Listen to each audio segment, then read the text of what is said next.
Okay, so today we're going to continue with our pedophore sec. Remember, pedophore meaning 1 to 2 bite and sec meaning dry. So I'm going to teach you what's called a financier. Financier is one of the most classic French little sponge cakes. It's based off of almond flour and clarified butter. Now, a financier dates back for about 100 years, and it was developed by a French pastry chef who is actually located right by the French financial district. And classically, these financiers are baked in little like logs so that it would look like a log or a brick of gold. But in the States, you're going to find that most people will bake a financier in just a little mini muffin tin because it's cheaper and it's easier to find than these very elaborate gold bar molds. So what we're going to do today is, first thing we have to do is look at our mise en place. So I have raw butter. This is unsalted. We're going to turn this into beurre noisette, Noisette. Noisette means light brown. So I'm going to show us how to do that. Classically, a financier is just with straight almond flour. I'm going to kick us up a little bit and we're going to do a chocolate financier. So I have some very deep cocoa powder that's going to give us great flavor. I have some pastry flour. This is light gluten so that it can all develop together. We have some almond or hazelnut flour, whichever you have on hand, powdered sugar. We have some liquid egg white, and we have some apple compote, which is a fancy name for applesauce. This is just going to give us a little bit of moisture and a little depth of flavor. So the first thing that we have to do is make our beurre noisette. So we have to come over to the stove. Now, this is just an advanced step of making clarified butter. Clarified butter is when we heat the butter, and then we just take it just to about 190 degrees. Then you turn it off, you let the milk solid settle, and then you skim off the top of the liquid butter. Now we're gonna take it a step farther and we're actually gonna brown the butter. When you make a brown roux, if you were gonna make some Cajun cooking, the deeper you cook the butter, the nuttier the flavor will be. And so a financier is really, really famous for the nutty flavor that's going to be found. So the beurre noisette actually ties in with the nut flour that's going to go into this product. So we're going to go on low heat. You have to really watch the butter as you're turning it into the noisette. Otherwise, it can go from noisette to noir, N-O-I-R, which means black, and then all the way to burnt. So we're going to take this to, it's just about the color of a honey. You're going to start to, well, you can't smell it, because we don't have scratch TV, we don't have scratch and sniff. But my little photographer will tell you, you're going to start to smell the nuttiness as this turns brown. So we don't walk away from this very much like we're doing caramel. Once you see the milk solids start to brown, we really need to watch it because in about 10 to 20 seconds, it could go from light brown to dark brown. So this is like making brown butter cookies, right? Correct. Okay. Very good. And have you had a brown butter cookie? I've had a brown butter Rice Krispie treat, not a brown butter cookie. Okay, you are so adorable. My 26-year-old daughter eats like a 12-year-old. I do. Yes. I do. Her perfect meal would be a Rice Krispie treat and some chicken nuggets. Yes. Maybe some French fries or tater tots. Yeah, tater tots if they're crispy. Only if they're crispy. And we're off topic, and I'm sorry. But this is just like we're on demo in class because how many times do I get off topic? So we have a little bit of the foam at the top. I have a little bit of bubble popping right along the side. When you do clarified butter and turning it into noisette, you're going to want to use a lighter pan. So you can see I have my stainless. You wouldn't want to do cast iron because then you have a hard time actually seeing the color of the butter. So as we get going, see it's starting to simmer. I can't really smell it yet, and if I push this away, you can see the color is deepening, but I don't have any light brown color yet. Now, a financier, when you eat it, you're going to think that this is really nothing more than a fancy brownie, which is very truthful. It's actually, whoops, I've got some popping going on here. It's made to have a very crisp outside, and that's what this butter is going to do for us, and a very chewy, moist interior. The almond flour gives us the crispy exterior edge.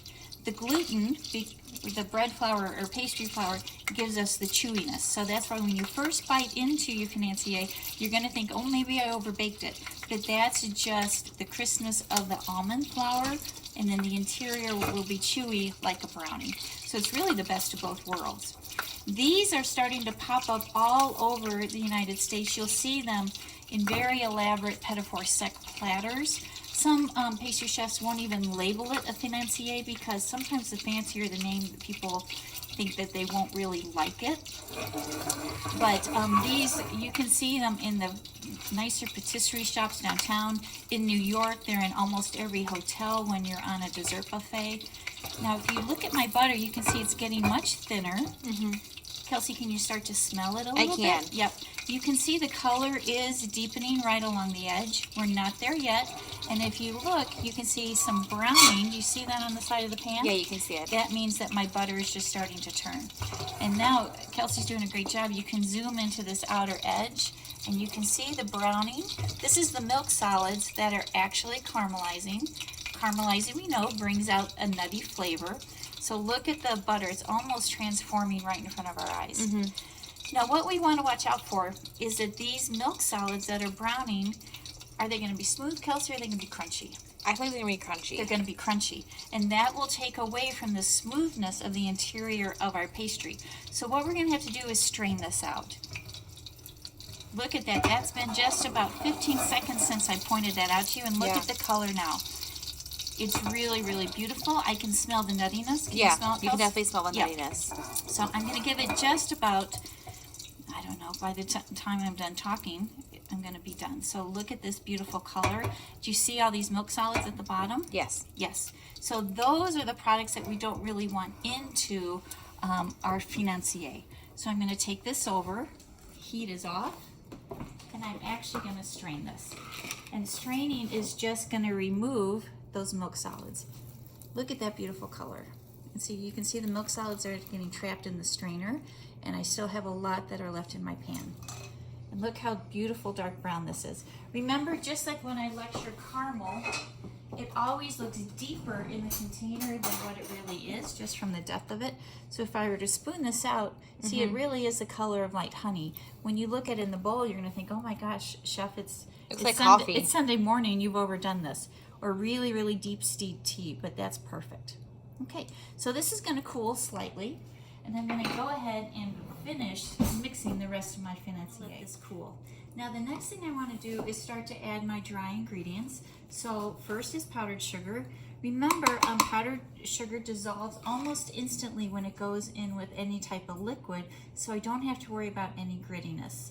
I have my flour. Remember, you could use almond, that's classic. Our recipe is going to call for hazelnut, so we're just going to put that in. I have a little bit of pastry flour. Remember, almond flour, just ground nuts. This will give us the chewy outside. The pastry flour will give us the tender interior. We have cocoa powder. Cocoa powder has no gluten at all, so this is really just here for a dryer, and it's here for flavor. And again, I'm using quite a dark cocoa powder. This is darker than what a Hershey's cocoa powder would be, so it's going to give us a little bit more of an intense flavor. So I'm just going to give this a quick stir. Where would you find hazelnut flour? Hazelnut flour, you can actually find it at the grocery store.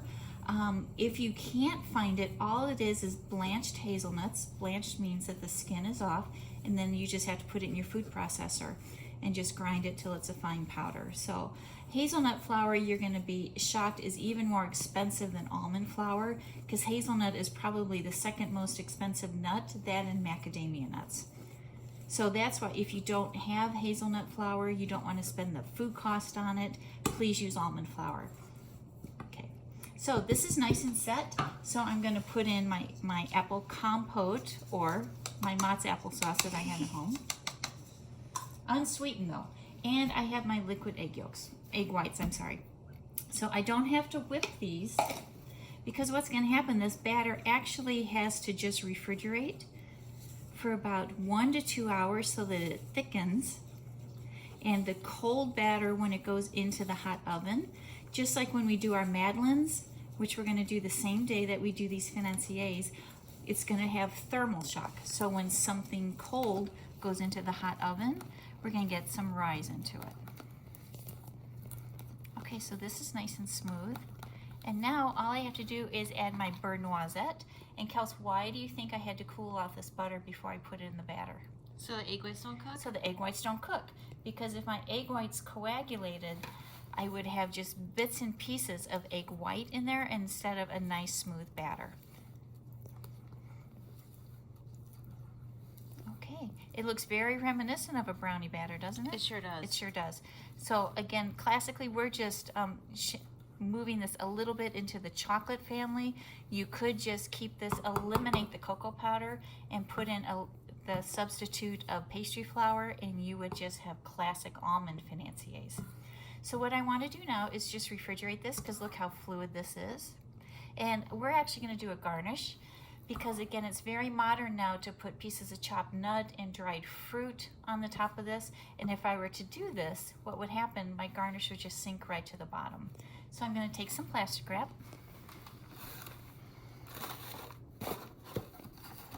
or I'm going to use a little parchment paper because it's right here. And what I want to do is just put this right on the surface of it, just like I would saran wrap. So I'm just going to crinkle this so it fits into the bowl, right onto the surface. And I'm going to chill this for 1 to 2 hours till it's nice and thick. Okay, so it's been 2 hours since our batter went into the fridge, so you can see it's nice and thick now.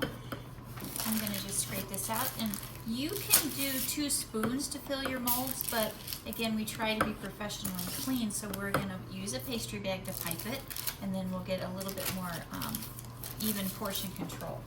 So I'm just going to wipe this down, get my pastry bag. For this one, I don't need a tip in the bag because the batter's nice and thick. Let me go ahead and fill this.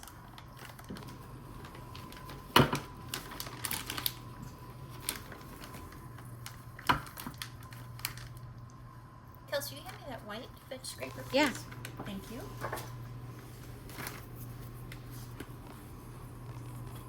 What's the difference in the bench scrapers? Nothing at all. It's Okay. just I grabbed that one from the wrong side, so I couldn't get around the bowl. Got it. Okay. I'm going to cut myself just about a 1/2 inch tip right off of the bottom. And there we go. Now, I'm just going to let this sit in the bag while I prep my molds.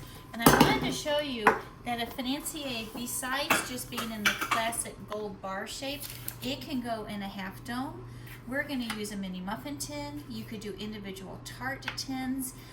You can do any shape. What you want to start to think about is these financiers, if they're not sold in little bags for about a dozen for maybe $9, these are put on pastry trays. So you want to start to think about different shapes just so that your whole pastry tray isn't the same. Not everything should be round. So I just wanted to show you that we can do financiers really in any size container. So the mini muffin tins, we need to spray. Silpats, we don't have to treat those at all. These are non-stick. Our little individual tart tins, again, we just need to hit them with a little pan spray. So I'm going to take my pastry bag. I'm going to fill these 2/3 of the way up. And then I'm going to tap down. Now remember, there is no leavening agent in these financiers. That's why they turn out very dense, very, very moist. So this guy, I'm just going to go straight down the length of the tart tin.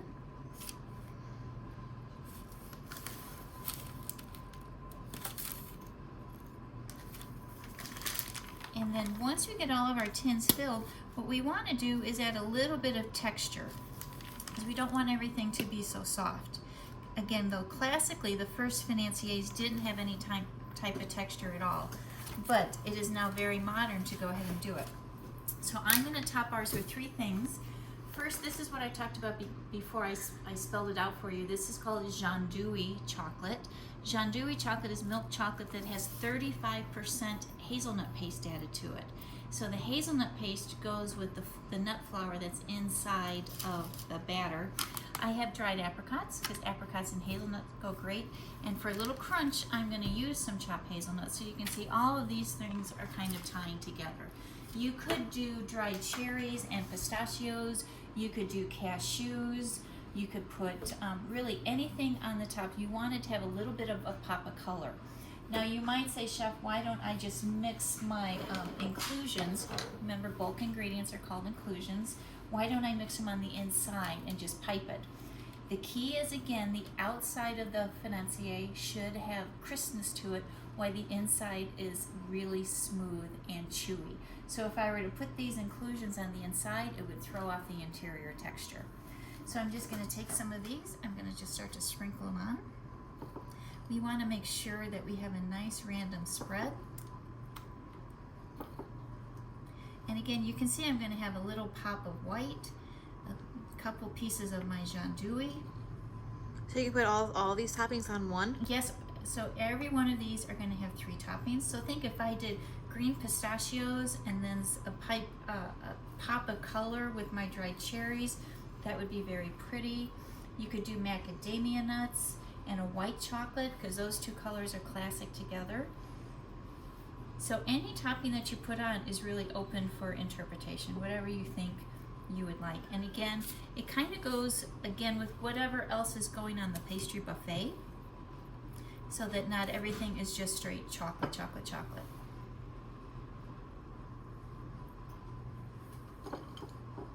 Now the chocolate, the gianduit, it will melt slightly, but again, it's going to start to firm up right when it comes out of the oven, so we'll still get a nice little bit of crunch to it. These are going to go into my oven. The oven's at 375. They're going to bake for about 12 to 15 minutes. All right, Kels, which ones am I missing? Use your eagle eyes and make sure they're all garnished. Are we good? These 2 right here will need some hazelnut and chocolate. What kind of chocolate? Gianduit chocolate. And what is gianduit chocolate? Hazelnut chocolate. Hazelnut chocolate. Do you remember the percentage? 35%. 35%. Good. Gianduit chocolate is really quite expensive. You might have a hard time finding it. I didn't have any at home, and I went to the grocery store, and all I could find was the Ghirardelli milk chocolate. I couldn't find any gianduit. But at school, we'll be having the gianduit. We have about 25 pounds there, so we're good to go. Okay, spot check me. Am I good to go? This one doesn't have there. See, good eyes, good eyes. This one needs a little bit more. Well, see, now she's just being fussy. I sure am. She just wants to call me out on tape. Okay, now these are going to slightly rise. They're going to puff up just because of the egg white.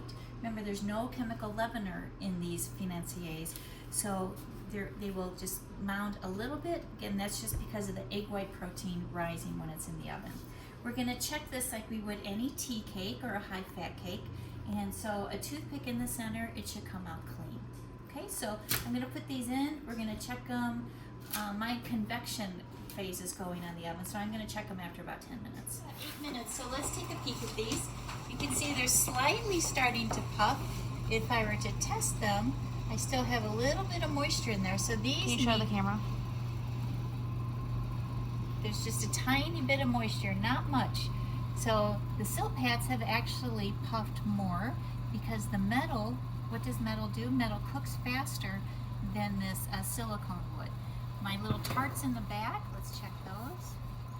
These guys are actually done. So I'm going to turn these out, spin those, and then I'm going to pop those out. These guys and this are going to need maybe just 2 more minutes, and that's it. Okay, our financiers are out of the oven. You can see I already took the tartlets out, and with the silk hat, we just push from underneath and they come right out. When you're in the mini muffin tins, you might just have to cut around, just loosen one edge, and they're gonna pop right out. They do look like little brownies, don't they? So the last thing that we would do with these, we would let them cool a tiny bit, and then we're gonna take a little powdered sugar. And this goes back to baking theory where there's 10x sugar, which is the finest cut of sugar, and 6 and 4x, which are considered garnishing sugars. They don't melt into the surface quite as much. So if you can find 4 or 6x sugar, try to use that for your garnishing. And you'll notice I'm holding it up about 18 inches off because I'm just looking for the tiniest amount of powdered sugar. We want a gentle snowfall. We don't want a snowstorm. So these just garnish, and then they're ready to go. And so again, I just wanted to let you know these are one of the oldest of all of the Petit Four Sec, which is the Financier, and almond flour based. Again, put on some type of texture to the top of it. So again, if you remember, we did the hazelnuts, we did the dried apricots, and we did the gianduit. The message that I wanted to let you know is again how to mix these.